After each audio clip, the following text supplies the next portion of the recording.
再来看婚林西里落水溪公有河川地，长期拢有业者违法，甲一寡饲猪饲鸡粪扫倒伫河川地，计共有400多栋。警方嘛已经陆续抓到10个嫌犯，依法上班。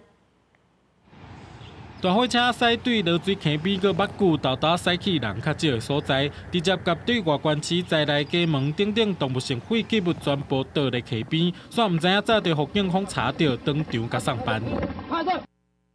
本局刑警大队布线发现，本县西螺镇浊水溪公有河川地长期遭不法业者倾倒堆置屠宰场家禽类废弃物，现场环境脏乱、恶臭扑鼻，令附近耕种的农民闻之有苦不堪言。警方表示，进前通知婚姻环保局、经济部第4河川分署会勘发现，现场防违法倒动物性废弃物400多栋，总面积1600多平方公尺，已经违反废弃物清理法。经查，不法业者却运至该地倾倒动物性废渣，负责整地的林长养钱，每车次可收取新台币4000的不少获利，初估获利达41万，令媒介